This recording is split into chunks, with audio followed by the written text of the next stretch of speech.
अब दूसरी क्वांटिटी जो डीसी मशीन में निकालते हो that is called as the torque. कौन सी क्वांटिटी निकालते हो बेटा? आप एक और क्वांटिटी निकालते हो टॉर्क, क्योंकि आपको पता है मेरे बच्चों, आपको एक चीज बहुत अच्छे से मालूम है कि एक इलेक्ट्रोमैकेनिकल एनर्जी कन्वर्जन में अगर इलेक्ट्रिकल डोमेन में ईएमएफ बन रहा है तो मैकेनिकल डोमेन में टॉर्क बन रहा होगा, तभी तो एनर्जी एक डोमेन से दूसरे डोमेन जा पाएगी। अब यहां पे मेथड 1 क्या होता है? मेथड 1 होता है डेवलप्ड पावर से। मेथड 1 किसकी मदद से आता है? आपका डेवलप्ड पावर से। सर डेवलप्ड पावर क्या होती है? ये वो पावर होती है बेटा, the actual power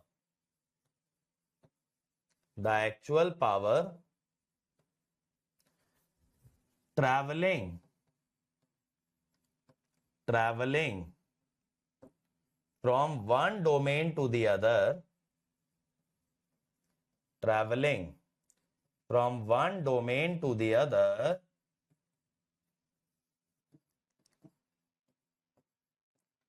that is electrical to mechanical,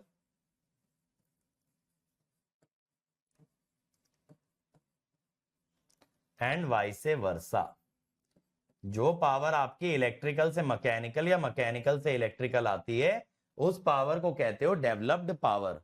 ज्यादा समझ में आया? मेथड 2 समझ में आया कि नहीं आया ये कह रहे हो? बताओ। अब ये पावर इलेक्ट्रिकल से मैकेनिकल या मैकेनिकल से इलेक्ट्रिकल जा रही है तो इसके दो फॉर्मूले हो सकते हैं, एक इलेक्ट्रिकल डोमेन में, एक मैकेनिकल डोमेन में। तो ये बहुत इंपॉर्टेंट है बेटा, ये पावर जो है डेवलप्ड पावर बहुत काम आती है। इलेक्ट्रिकल में EA इंटू IA, मैकेनिकल में develop torque into omega. Develop torque into omega. आपको याद है जब मैंने आपको एनर्जी कन्वर्जन के अंदर भी दिखाया था जनरेटर और मोटर का डायग्राम, तो मैंने इलेक्ट्रिकल डोमेन में EMF दिखाया था और मैकेनिकल डोमेन के अंदर आपको मैंने दिखाया था टॉर्क। ठीक है, टॉर्क हाँ मैग्नेटिक फील्ड से ही बनेगा, उसी के लिए तो मैग्नेटिक फील्ड लगाए हो। अब यहां पे देखिएगा ये क्या था आपका, P omega phi by 2 pi into Z by A into IA is T developed into omega. तो ओमेगा से ओमेगा कट गया तो डेवलप टॉर्क क्या आ गया, P phi Z by P phi IA by 2 pi. तो बेसिकली ओमेगा की जगह IA आ गया ना, EMF के फॉर्मूले में जो EMF का फॉर्मूला था उसमें ओमेगा की जगह IA रख दो, आपको क्या मिल गया, टॉर्क। तो ये वाला पार्ट आप अपने शॉर्ट नोट्स में पूरा डालना भाई, क्योंकि डेवलप पावर इंपॉर्टेंट है।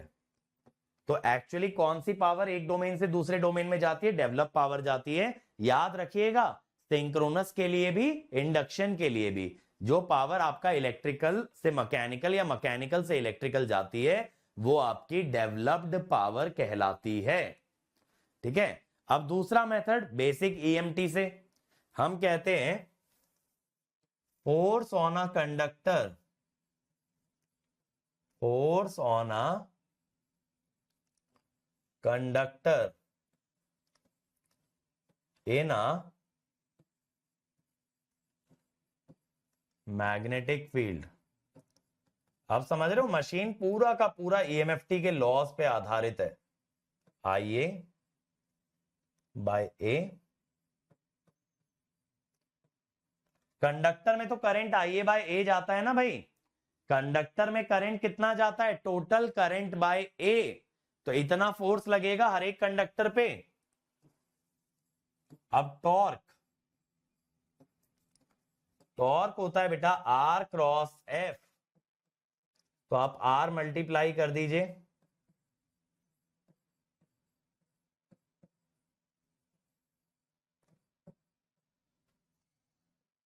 अब आपको पता है बेटा एरिया बनाने के लिए आप क्या करते हैं, 2 पाई से मल्टीप्लाई डिवाइड करते हैं, करेक्ट।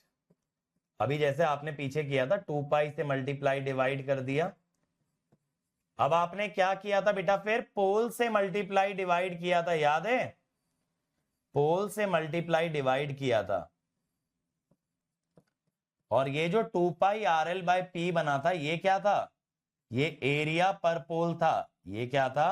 दिस वॉज एरिया पर पोल। तो आपका कंडक्टर पे कितना टॉर्क लगा भाई? कंडक्टर पे आपका कितना टॉर्क लगा? P pi IA by 2 pi. ठीक है, where phi is the flux per pole. अब ऐसे कितने कंडक्टर हैं भाई? ऐसे कंडक्टर हैं आपके पास Z। हर एक पे टॉर्क लगेगा। हर कंडक्टर पे टॉर्क अगर लगेगा तो टोटल डेवलप टॉर्क क्या हो गया?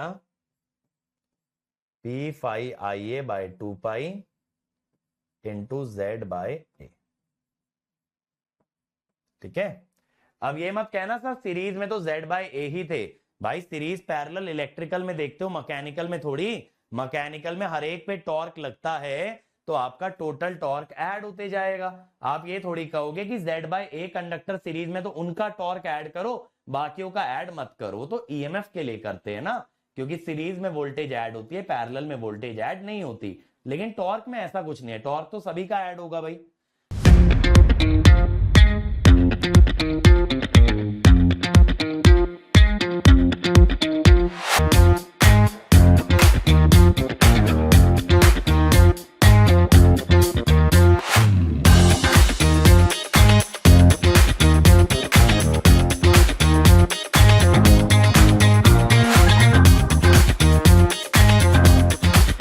Wave Beats Music.